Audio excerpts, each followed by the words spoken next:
오늘 본문의 말씀을 가지고 삶을 재건하라라는 제목으로 은혜 나누기를 원합니다. 오늘 본문 말씀은 선지자 학기가 BC 520년경에 기원전 520년경에 하나님으로부터 받은 그 말씀을 선포한 내용입니다. 이 시기는 무엇보다도 이스라엘 역사 가운데 시대적 특별한 사항이 있습니다. 우리는 그 시대적 사항을 알아야 이게 무슨 어떤 배경에서 되어지는 이야기인지를 이해할 수가 있습니다. 남유다는 BC 586년에 바벨론에 의해서 결국 패망하고 말았습니다. 그래서 그들이 이스라엘 백성들이 포로의 신세가 되어서 바벨론에 끌려가 살게 되어졌습니다. 그런데 기적과도 같은 그 하나님의 은혜가 일어났던 것입니다. 바벨론이 그렇게 흥왕하였던 바벨론이 신흥국인 페르시아에게 결국 망하게 되어집니다. 그리고 새로운 패권을 차지하게 됐던 그 페르시아의 고레스 왕이 칙령을 내리게 됩니다. 포로 잡혀왔던 이방인들이 모두 고국으로 돌아가려는 놀라운 상상도 할 수 없었던 그 일들이 이스라엘 백성들 가운데 이루어지게 되었다는 것이죠. 마치 이런 이야기입니다. 이제 막 군대에 갔습니다. 입대를 훈련소로 마치고 이제 이병 생활을 하고 있는데 갑자기 통일이 되어가지고 집에 가라는 겁니다.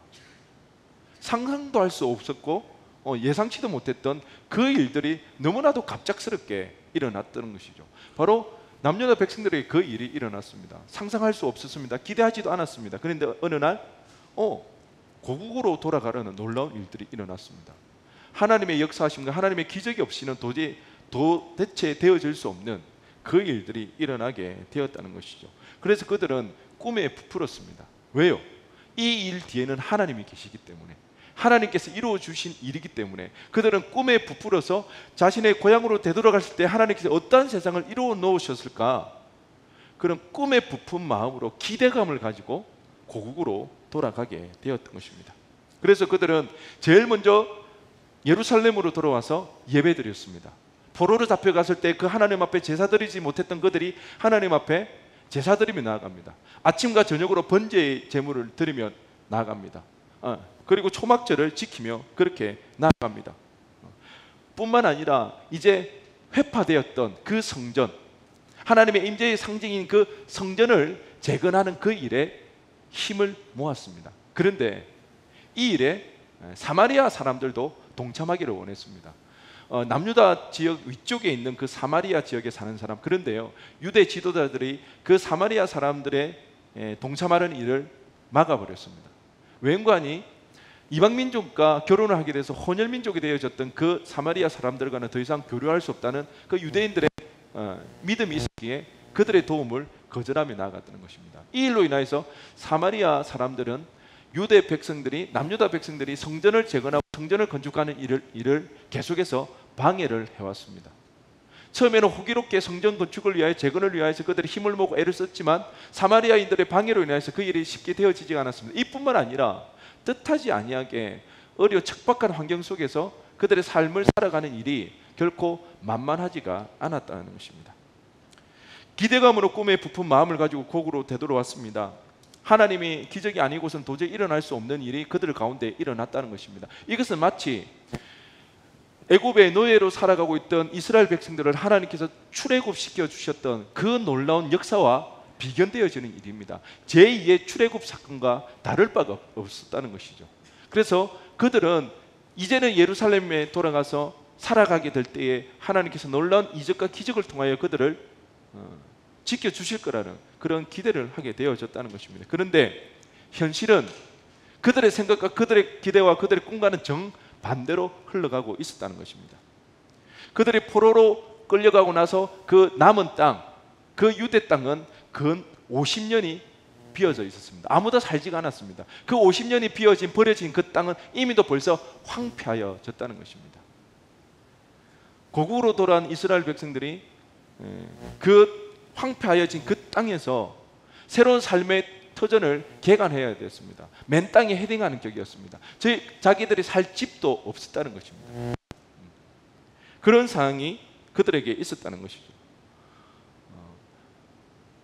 매일매일의 삶 가운데 끼니를 걱정해야 되는 그런 환경 속에, 상황 속에 빠지고 말았습니다. 그런 와중에 그들의 생활 가운데 가뭄이 들었습니다. 그들의 꿈은 어느새 악몽으로 변하고 말았습니다. 예. 죽지 않기 위해서 하루하루 살아가는 것이 그 일만으로도 그들은 충분히 힘들고 어려웠다는 것입니다. 그렇게 그들에게는 18년이라는 시간이 흘러 지나가 버리고 말았습니다. 그런 상황 가운데 하나님께서 오늘 본문 4절의 말씀으로 이렇게 말씀하십니다.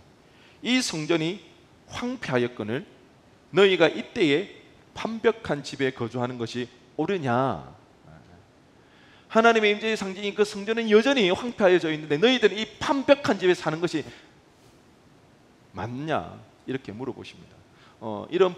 이 내용을 통해서 우리가 생각하는 것은 느낌이 판벽한 집 굉장히 화롭고 좋은 집이라고 생각할 수가 있습니다. 그런데 전혀 아닙니다. 이 판벽한 집 이것은요 겨우 지붕을 덮고 집 모양새만 갖추는 그런 집입니다. 이것은 잘된 집이라기보다는 완성도인 측면에서 그나마 집 모양을 하고 있다는 그런 뜻입니다. 공동 번역을 보면 이 판벽한 집을 널빤지로 꾸민 집. 그래서 물론 이스라엘 태풍이 없겠죠. 태풍이 불 일은 없지만 태풍이 오면 쓰러질 불리는, 비가 많이 내면 비가 새는 겨우겨우 간당간당한 그런 집입니다. 그런 집에 살고 있는 것에 대해서 하나님께서는 책망하신다는 것입니다. 그랬을 때 우리는 생각합니다. 하나님 너무하신 거 아니냐고. 그들이 좋은 집도 아니고 그들이 황폐한 땅 가운데 그들이 먹고 살기 위해서 겨우겨우 입에 풀칠하며 살아가는데 그것이 못마땅해서 하나님이 나무라시는 거 아니냐. 우리는 그렇게 생각해 볼 수도 있습니다. 인간적으로 생각해 보면 이스라엘 백성이 충분히 이해가 되어진다는 것이죠. 흥분으로 주체할 수 없었던 찬란한 미래는 어느새 핍절한 현실이 되고 말았다는 것입니다. 처음부터 그들이 성전 재건을 안 하려고 했던 것이 아닙니다. 누구보다도 하나님 앞에 제사 드리고 예배 드리는 것이 기쁨이었습니다. 힘을 모았습니다. 성전 재건을 하려고 하였습니다. 그런데 사마리아인들의 방해가 있었고요. 또한 하루하루 살아가는 게 너무 힘겹고 어려웠기에 그러다 보니까 어느새 그 성전 재건이라는 일이 뒤로 밀려나고 말았다는 것입니다. 그런데도 그래서 그들은 이렇게 이야기합니다. 지금은 아니라고, 아직은 때가 아니라고. 정말 하루하루가 급박하다는 것이죠. 지금 내가 일하지 않고 지금 우리의 가정을 돌보지 않으면 끼니를 그를 수가 있다는 것이죠.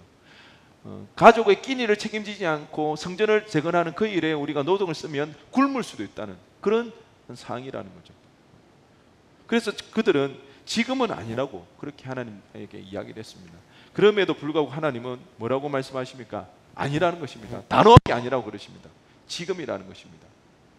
지금 성전을 재건해야 된다고 하나님은 이스라엘 백성들 가운데 그렇게 말씀하고 계십니다. 그러면서 오늘 본문 5절에서 하나님께서 이렇게 말씀하십니다. 우리 다 함께 읽어보겠습니다. 시작.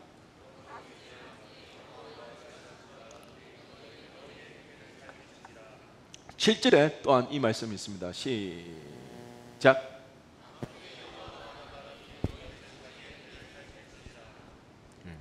하나님께서 계속해서 너희는 자기의 행위를 살필지니라 이렇게 말씀하십니다. 메시지 성경에는 이렇게 번역하고 있습니다. 너희 삶을 유심히 들여다보아라. 그리고 곰곰이 생각해 보아라.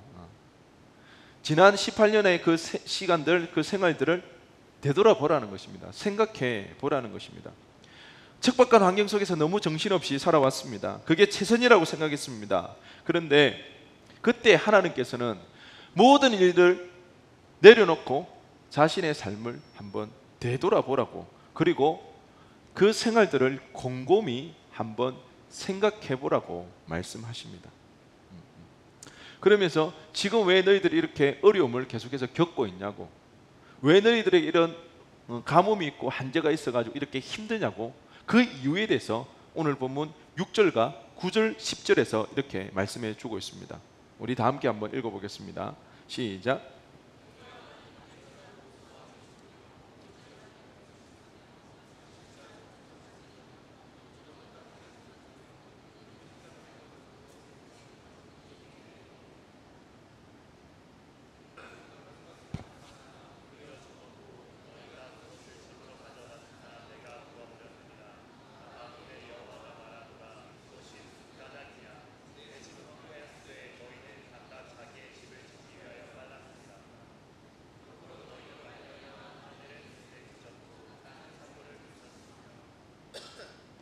내가 그 다음 절요?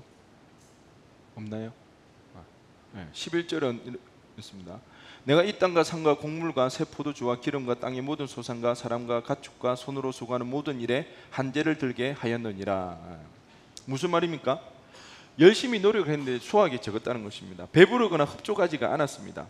가뭄으로 흉년이 들어버렸습니다. 가뭄의 연속으로 인하여서 그들의 삶 가운데 한재가 들었습니다. 그 이유가 무엇입니까? 하나님께서 그들의 수확할 것을 입으로 불어버리셨다고 했습니다. 그래서 그들에게 돌아갈 소득이 없었습니다. 그리고 하나님께 그들 가운데 가뭄을 통한 흉년이 들게 하였던 한재가 들게 했다는 것입니다. 다른 이유가 아니라 자신들의 삶에 쫓겨 자신의 생활에 함몰되어진 그 삶 가운데 그들이 하나님의 성전을 잊어버렸기 때문입니다. 하나님의 성전을 재건하는 그 일에 그들이 힘을 모으지 않았기 때문입니다. 18년이 근 20년이 지났음에도 불구하고 여전히 그들의 삶의 터전 가운데는 하나님의 성전이 재건되어지지 않았다는 것입니다. 그것 때문에 하나님께서 그들 가운데 어려움을 허락하셨다고 말씀하신다는 것입니다. 그런데 우리는 여기서 한 가지 생각해 볼 필요가 있습니다. 그러면 이스라엘 백성 가운데 성전을 건축했다면, 성전을 재건하게 되었다면 그들의 가운데 이런 어려움이 없었을까요? 가뭄이 없고 한재가 없고 그들 가운데 늘 풍년이 들었을까요? 그들이 성전을 재건하지 않았기 때문에 이 어려움이 들었다고 이야기를 합니다. 그러면 거꾸로 그들이 성전을 재건했다면 그들이 바라고 그들이 소원하는 배부름과 풍년이 들고 그들이 바라고 소원하는 모든 일들이 이루어졌을까요? 분명 그것은 아닐 것입니다. 만일 그렇다면 우리는 어떻습니까? 여러분 성전 건축 헌금 안 냈습니까? 우리가 이렇게 좋은 성전을 짓고 새롭게 건축했다면 우리의 인생은 다 어떻게 됩니까? 부자로 살아야 됩니다. 다 성공해야 됩니다. 내가 원하는 일들을 다 이루며 그렇게 살아가야 된다는 것입니다. 중요한 것은 그런 의미가 아니라는 것이죠. 성전 재건의 의미가 무엇입니까? 하나님의 임재의 상징입니다. 그들의 삶의 터전 가운데 여전히 그들의 주인을 하나님으로 모시지 않고 살아간다는 것입니다. 눈에 보이는 성전이 재건되어지지 아니한데 그들의 눈에 보이지 않는 하나님을 온전히 섬기겠습니까? 아니요, 그럴 수 없습니다. 여러분, 매주일 주일도 성수하지 않는 사람이 하나님을 잘 섬길 수 있을까요?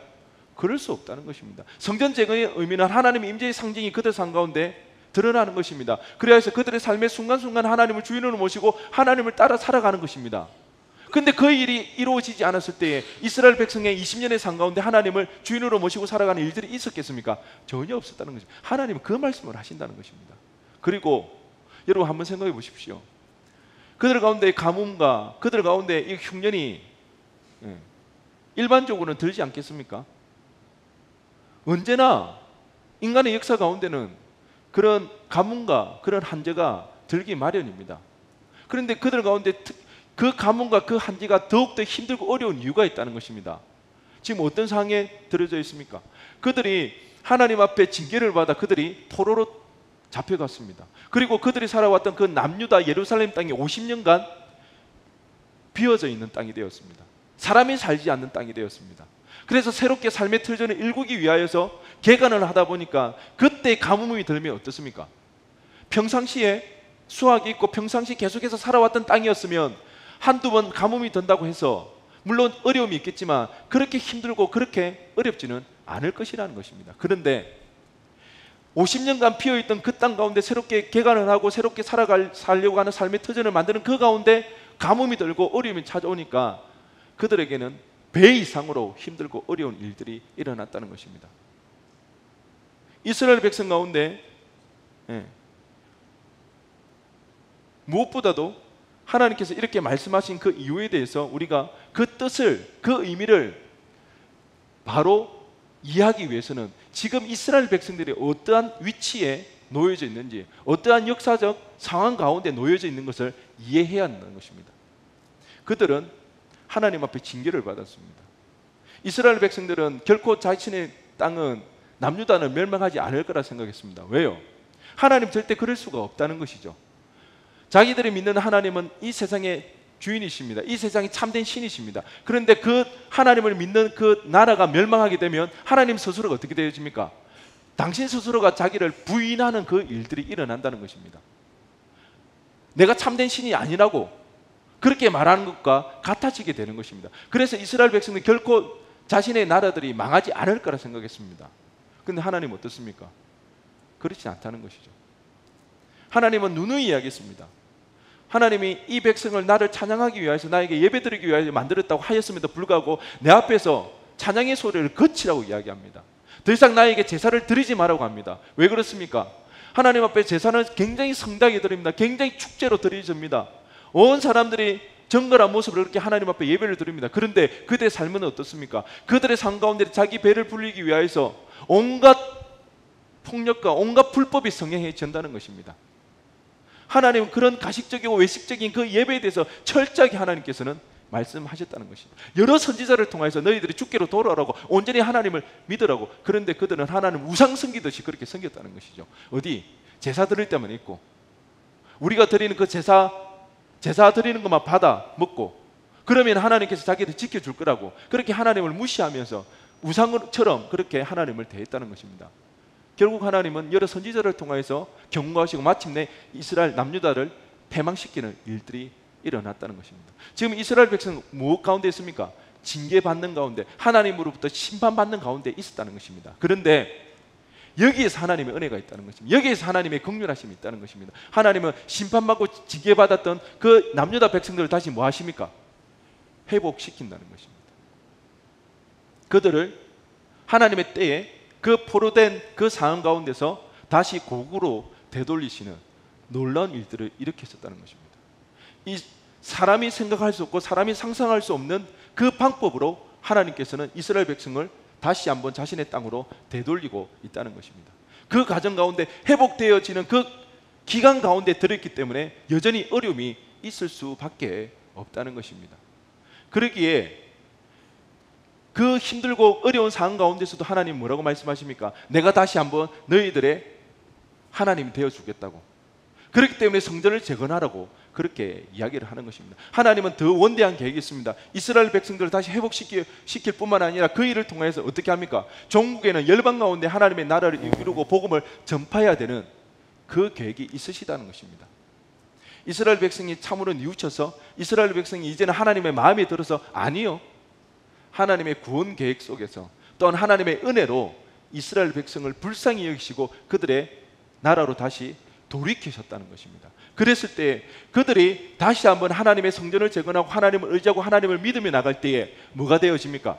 자기들이 지금 이렇게 어려움을 겪는 이유가 무엇인가를 깨닫게 되어진다는 것입니다. 그랬을 때 그들이 자기들의 사명이 무엇인지를 알 수가 있습니다.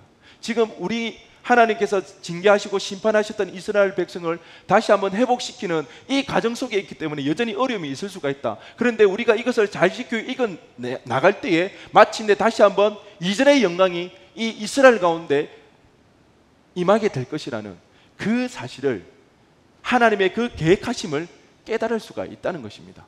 그것이 지금 포로에서 고국으로 돌아왔던 이스라엘 백성들이 현재적으로 가지고 있는 사명이라는 것입니다. 이것이 바로 그들의 삶의 목적이 되어진다는 것입니다. 그랬을 때에 그들 삶 가운데 어려움을 당하는 그 어려움을 의미 있게 보낼 수가 있다는 것입니다. 불만과 불평과 원망으로 지내지 않을 수 있습니다. 그들의 상황이 어렵고 힘들지만 그럼에도 불구하고 하나님을 따라갈 수가 있습니다. 그 의미 있게 그 고난을 보냄으로써 하나님의 뜻을 이루어 드리는 그 일들이 되어질 수가 있다는 것입니다. 하나님을 예배하고 하나님 앞에 나아갈 때에 자신의 삶이, 인생이 어디에 있는지를 알게 되었을 때 그들의 사명을 정확하게 의식하게 되어집니다. 목적 의식을 깨닫게 되어지는 거예요.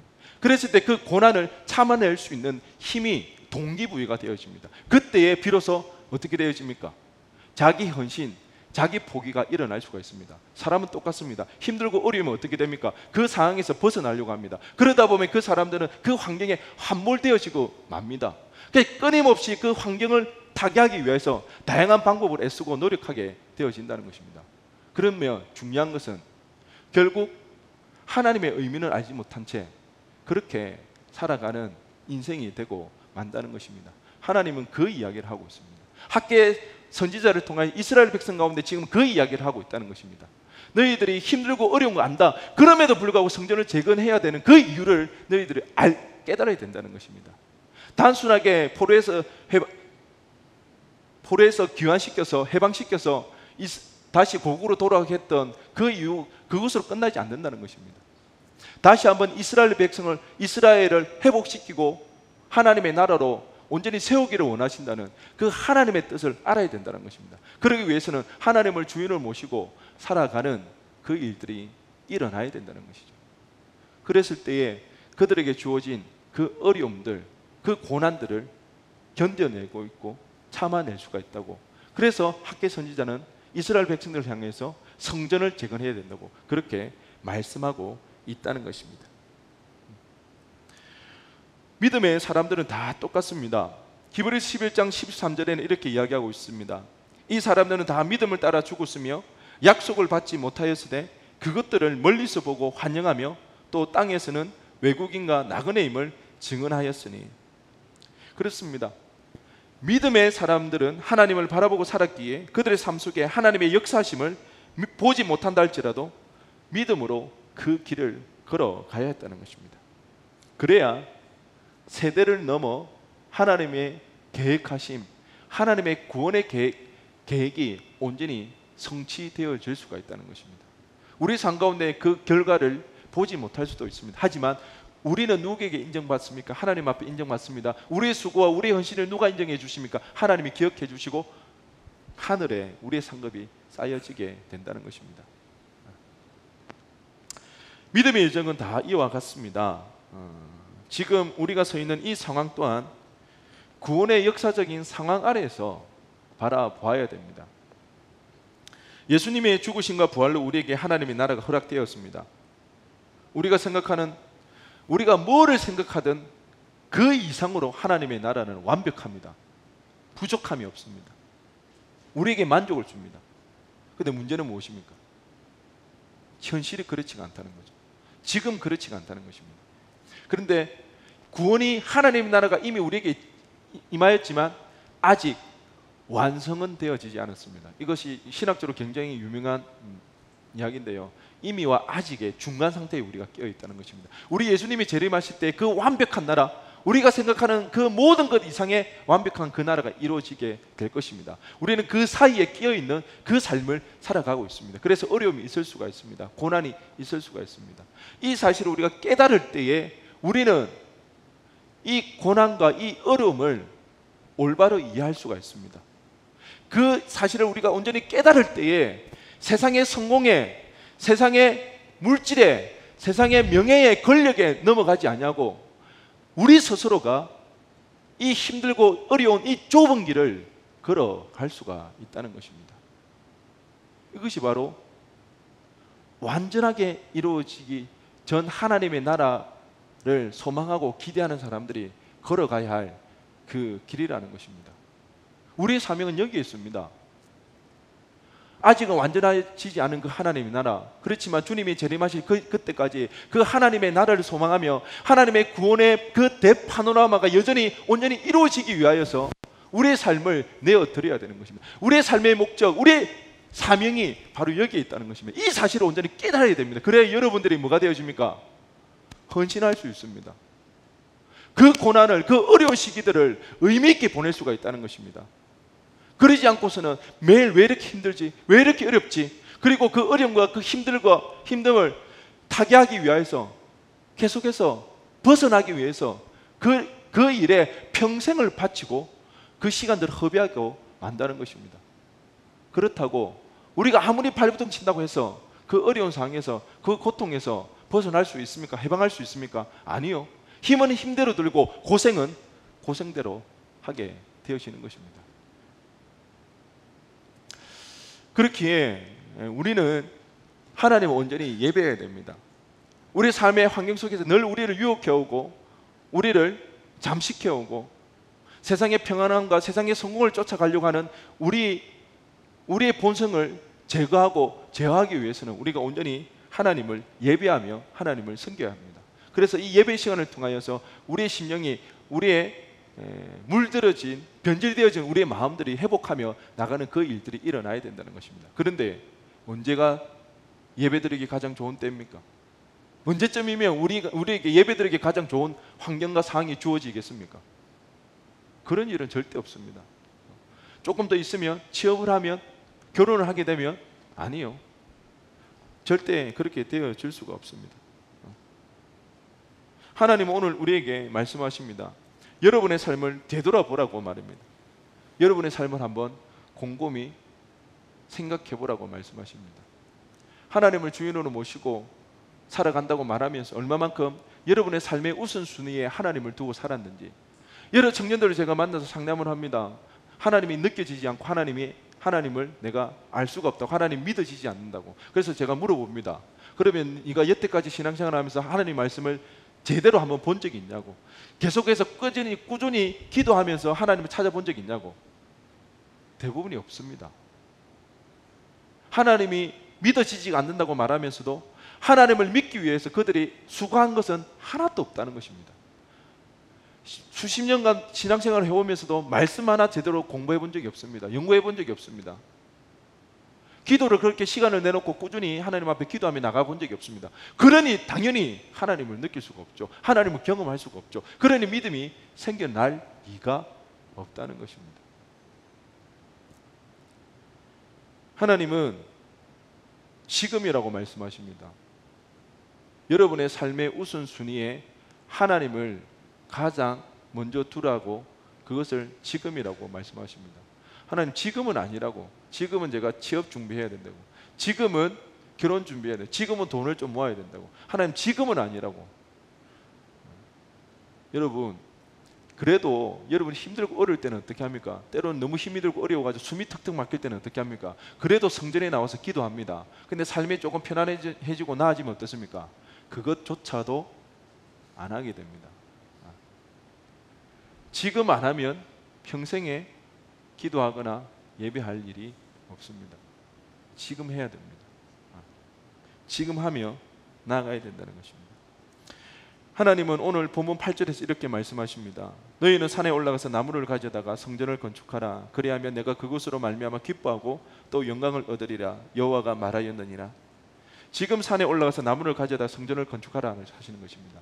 지금 당장 할 수 있는 것을 하라는 것입니다. 지금 할 수 있는 것들. 혹 여러분들의 자신의 삶에 너무 매여서 하나님을 놓치고 있지는 않습니까? 그렇다면 지금이 기회입니다. 지금이 무슨 시즌입니까? 수련회입니다. 학예 봉사가 있습니다. 내 삶에 내가 너무 매여서 내가 그것을 끊을 수 없고 내가 너무 거기서 헤어나오기 싫다면 이번 기회에 결단하면 좋습니다. 이번 기회에 우리의 시간을 드리고 우리의 물질을 드리며 하나님 앞에 집중하며 나아가 보시기 바랍니다. 헌신이 없이, 희생이 없이, 드림이 없이, 결단이 없이 하나님을 만날 수가 없습니다. 생각에 머물러서는 결코 그 하나님을 경험할 수가 없습니다. 결단하시고 지금 신청하시기 바랍니다. 제가 뭐 세일하는 것 같네요. 지금 해야 됩니다. 결단하고 행동으로 옮겨야 됩니다. 믿음으로 나가야 됩니다. 그랬을 때에 여러분 평생에 끊이지 않던, 결단할 수 없고 포기할 수 없었던, 늘 내 마음에 고민이 되어지고 내 마음에 부담으로 남지만 그것을 끊어버릴 수 없고 놓을 수가 없어서 힘들어했던 그것들로부터 자유할 수가 있습니다. 하나님을 누려봐야 됩니다. 여러분의 불확실한 미래 때문에 불안한 그 마음들, 이거 아니면 내가 안 될 것 같은 그 부담감들, 하나님으로 인해서 여러분들이 자유함을 누려봐야 됩니다. 제가 종종 청년들에게 만나서 하는 이야기가 있습니다. 하나님께 중독된 것은 마약 중독보다 더 강하다고. 하나님의 맛을 한번 보기 시작하면 마약하고는 비교할 수 없는 중독성이 있습니다. 그 하나님의 은혜 없이는 하루도 살아갈 수가 없다는 것입니다.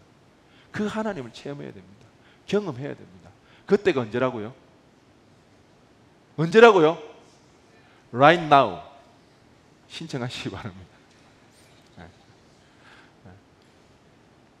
해야 됩니다. 그래 하나님 만날 수가 있습니다. 하나님 오늘도 우리에게 이야기하십니다. 너희들의 삶의 우선순위를 봐라. 네가 하나님을 사랑한다고 하면서도 네 삶의 우선순위가 어디에 있느냐? 여전히 망설이고 여전히 포기하지 못할 때 지금 행해야 된다고, 할 수 있는 일을 해야 된다고 그렇게 얘기하십니다. 왜 그렇게 하십니까? 우리 통해 가지고 하나님 뭐 큰 부자 되려고 그러실까요? 우리 통해 가지고 하나님 뭐 부족한 것을 채우려고 그럴까요? 그런 거 없습니다. 다른 이유 전혀 없어요. 단 한 가지, 하나님이 우리 인생의 주인 되어 주시려고 하나님 그러시는 것입니다. 우리 가운데 구원의 확신이 있고 구원을 받았지만 아직 완성되어지지 않아서 우리 삶이 이렇게 힘들고 어렵습니다. 가뭄이 오고 한재가 오고 내가 그렇게 수고했는데 뜻대로 되어지지 않는 그 어려움들이 있습니다. 그러기에 우리는 늘 고민스럽고 너무 고생스럽고 우리가 짊어지기에 세상 짐들이 너무 무겁다는 것이죠. 하나님께서 말씀하십니다. 내가 너의 인생의 주인이 되어주겠다고, 내가 네 짐을 채워주겠다고, 네가 해야 할 것은 다른 것이 아니라 지금 나에게 예배드리라고 하나님께서 그렇게 오늘 우리에게 말씀해 주신다는 것입니다. 이번 주에 제가 오늘 기사를 봤는데 참으로 가슴 아픈 사건이 발생했습니다. 지난 4일 경남 의령에서 발생한 사건인데요, 어느 60대 할아버지가 외손주를 봐주고 있었습니다. 그래서 그날 회사 이사회가 있어가지고 그 손주를 아침에 어린이집에 데려다주고 본인은 그 회사로 출근을 했습니다. 그래서 이사회를 마치고 점심까지 먹고 나오니까 오후 1시 반이 되었습니다. 그래서 차로 돌아왔는데 문을 딱 열어보니까 뒷자리에 누가 그대로 있습니까? 외손주가 그대로 쓰러져 있었던 것입니다. 오전에 어린이집에 데려다 줘야 될 그 외손주를 깜빡하고 그냥 회사로 바로 출근해서는 그 실외에다가 차를 세워뒀다고 합니다. 그날 온도가 기온이 33도까지 올라갔다고 합니다. 차량 내의 기온은 그랬을 때 60도에서 70도까지 올라갈 수가 있다고 합니다. 그 외손주가 4시간 동안 그 차에 갇혀서 결국에는 열사병에 걸려서 쓰러지고 말았습니다. 부랴부랴 병원에 데리고 왔지만 그 외손주는 끝내 숨을 거두고 말았습니다. 그 할아버지가 받은 충격이 어떻겠습니까? 여러분도 혹시 자식을 낳으면 눈에 넣어도 아프지 않다는 이야기를 들어본 적 있습니까? 자녀에 대한 사랑이 손주에 대한 사랑이 훨씬 크다는 것입니다. 그렇게 손주를 끔찍히 사랑하는 그 할아버지가 그 본인의 실수로 인해서 죽이는 일이 일어났다는 거죠. 그래서 이 할아버지가 정신이 없고 지금 완전 정신이 나간 상태라고 그럽니다. 그런데 어떤 기사가 또 어떤 줄 아십니까? 그럼에도 불구하고 이 할아버지가 이 외손주를 죽였기 때문에 형사처벌이 불가피하다는 것입니다. 누구의 책임입니까? 누구의 잘못입니까? 우리 인생 가운데는 이렇게 불가항력적인 이런 일들이 비일비재하게 일어난다는 것입니다. 내 실수가 아닙니다. 내가 못해서 그런 거 아닙니다. 지금 이 죄악으로 간영한 이 세상 가운데 우리 주님 재림하실 때 온전한 하나님 나라가 온전히 완성되어지기 전까지는 이런 일들이 결국 일어날 수밖에 없다는 것입니다. 우리의 힘으로는 살아갈 수가 없습니다. 우리가 그 고난을 피하고 고통을 피하려고 살아가는 데는 참된 삶의 의미가 없다는 것입니다. 하나님을 영화롭게 하는, 우리 주님 오시는 그날까지 그 나라를 이루는 그 일에 우리의 삶의 목적을 깨닫고 그 사명을 완수하기 위해서 우리가 그 좁은 길을 걸어가고 때로는 고난을 감수하며 나갈 때에 우리의 고난이, 우리의 어려움이 참된 의미가 있게 되어지는 것입니다. 그 어려움이 하나님 앞에 인정받는 고난이 되어줄 수가 있다는 것입니다. 요즘 저희 둘째 유리가 굉장히 한참 이쁠 때입니다. 여러분들 결혼해서 아이를 낳아보면 알겠지만 3살 때가 제일 이쁩니다. 좀 전에 또 제가 말씀드렸다시피 아기를 낳아가지고 눈에 넣어도 아프지 않다는 이 말을 제가 아이들을 보면서, 물론 우리 애들이 한등치 하기는 하지만 정말 눈에 넣어도 아프지 않을 것 같은 그런 귀여움이 있습니다. 너무 사랑스럽고요. 그런데요, 가끔씩 그런 유리를 보면서 한편으로는 굉장히 안타깝고 불쌍한 생각이 들기도 합니다. 이렇게 티 없이 해맑고 행복한 아이도 언젠가는 인생의 고통과 쓴맛을 볼 것을 생각하니 제 마음이 굉장히 아파옵니다. 그래서 제가 그 아이, 아무것도 모르는 그 아이를 부둥켜 안고는 항상 하나님 앞에 기도를 합니다. 하나님, 우리 유리가 자라나서 하나님의 은혜를 알게 하여 달라고. 하나님의 은혜 없이는 살아갈 수 없는 그 사실을 깨닫게 하여 주셔서 그의 평생에 늘 하나님의 은혜를 갈망하며 간구하며 살아갈 수 있는 깨닫는 그 은혜가 있게 해달라고 제가 그 한마디 유리를 위해서 기도하며 나아갑니다. 그거 이상으로 해줄 수 있는 게 없습니다. 그 이상으로 우리 유리의 인생에 해답이 되어줄 수 있는 것이 없기 때문에 제가 그렇게 그 아이를 안고 기도를 합니다. 그러면 제 가슴이 찡해 옵니다. 제 눈에서 눈물이 흐르면서 더욱더 하나님 앞에 간절히 기도합니다. 하나님, 다른 거 아니고요, 하나님의 은혜를 아는 그 자로 자라나게 해달라고 그렇게 기도하며 나아가게 되는 것입니다. 그렇습니다. 우리 인생도 마찬가지입니다. 하나님의 은혜 없이는 우리가 살아갈 수가 없습니다. 하나님의 도움 없이는 살아갈 수가 없는 그런 인생이라는 것입니다. 그래서 우리가 먼저 삶의 우선순위를 바로잡기를 소원합니다. 그래서 인생의 목적이 하나님을 영화롭게 하는 데 있음을, 그 사명이 있음을 늘 기억하여서 우리 신앙의 동기부여가 되었으면 좋겠습니다. 왜 신앙생활을 해야 되는가? 내가 복받기 위해서, 하나님 앞에 도우심을 받기 위해서? 아니요. 하나님의 뜻을 이루어 드리기 위해서, 하나님의 나라를 이루어 드리기 위해서, 주님 다시 오실 그때까지 하나님의 뜻을 이루어 드리기 위한 사명이 우리에게 있을 때에 우리의 믿음 생활에 동기부여가 되어집니다. 그때에 우리 가운데는 자기 희생, 자기 헌신이 되어질 수가 있습니다. 이 은혜가 우리 가운데 있어지기를 주님의 이름으로 간절히 축원드립니다. 우리 이 시간 주여 우린 연약합니다 찬양하며 하나님 앞에 기도하며 나가도록 하겠습니다. 다 함께 자리에 일어나셔서 하나님을 찬양하며 나가겠습니다.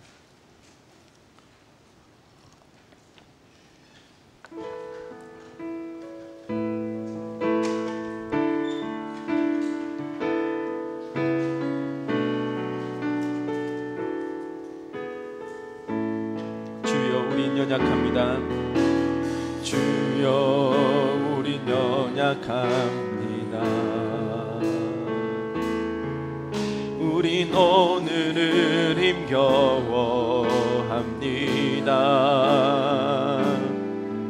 주 뜻 이루며 살기에 부족합니다. 우린 연약합니다. 주여 우린 넘어집니다.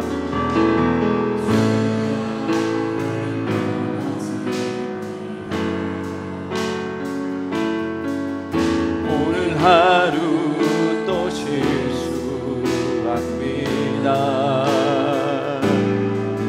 주의 긍휼을 구하는 죄인입니다.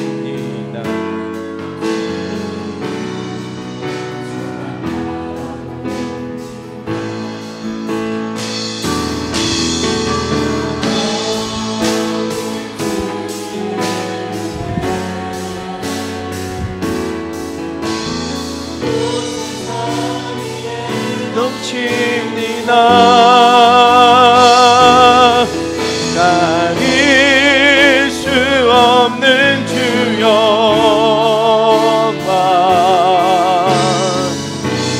온 땅 위에 충만합니다. 주님만 이기리오니 우린 그 길 따라갑니다.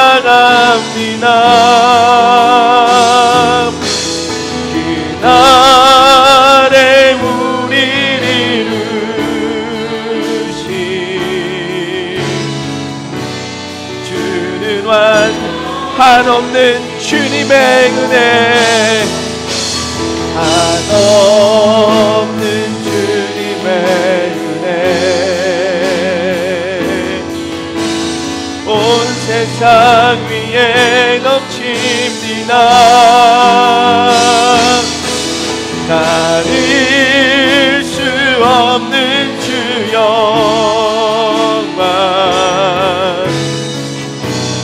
온 땅 위에 충만합니다. 주님만 이기리오니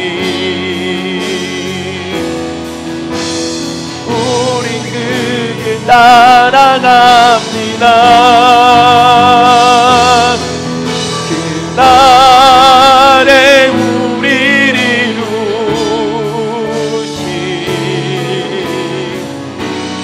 주는 완전합니다.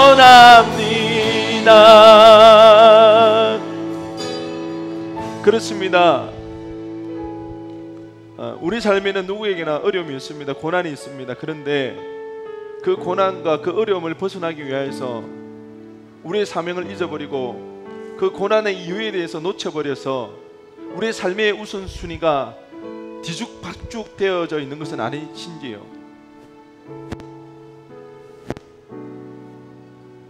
우리의 삶의 인생의 성공을 쫓아가다가 어느새 정작 중요한 것을 하나님을 섬기는 그 일, 내 삶 가운데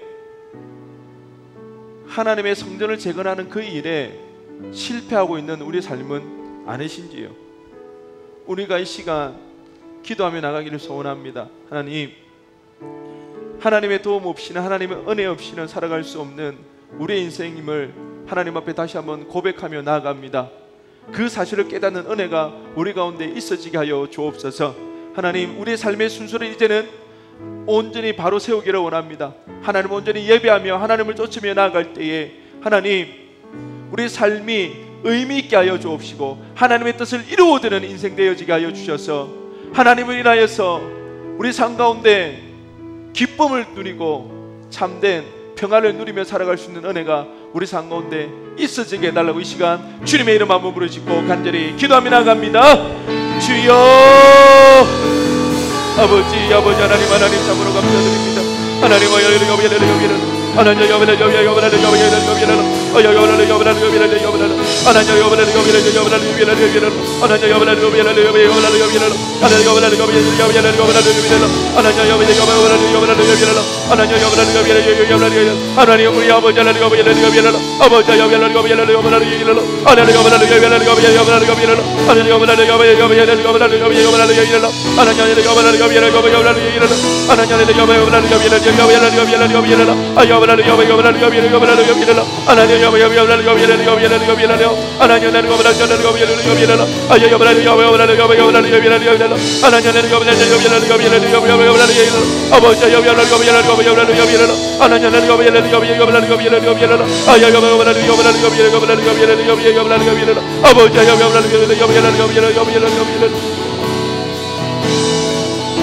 한없는 주님의 은혜, 한없는 주님의 은혜,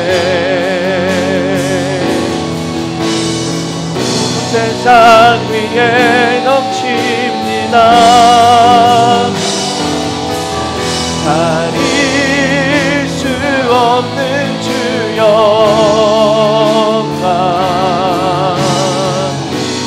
온 땅 위에 충만합니다.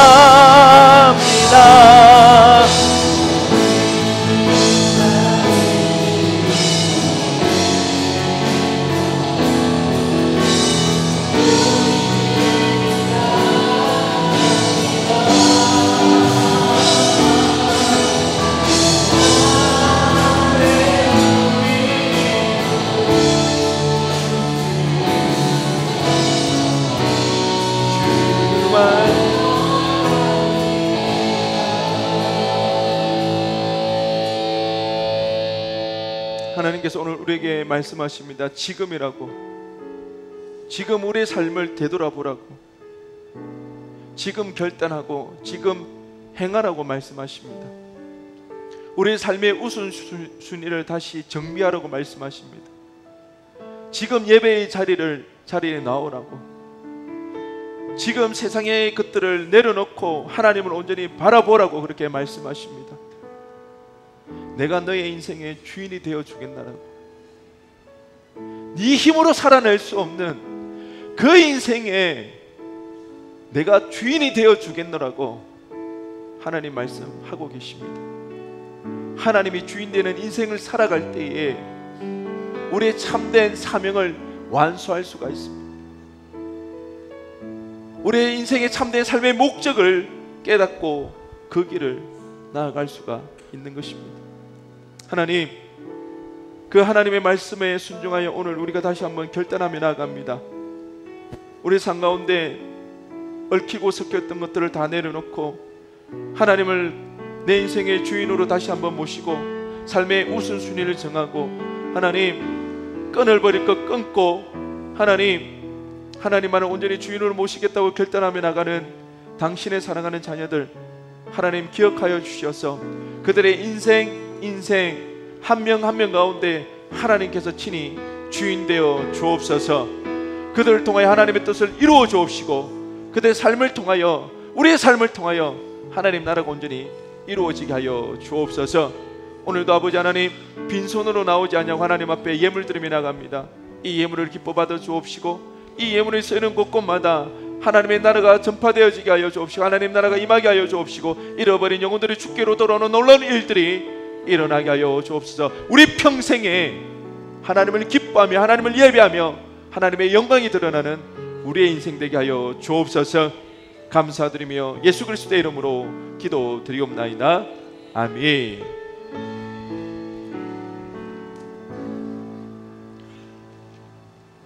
오늘은 특별한 축복할 결혼할 실체들 결혼 다 했죠.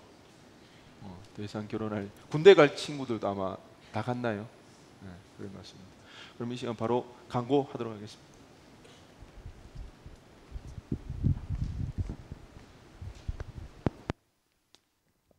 샬롬. 한 주간도 주 안에서 평안하셨나요?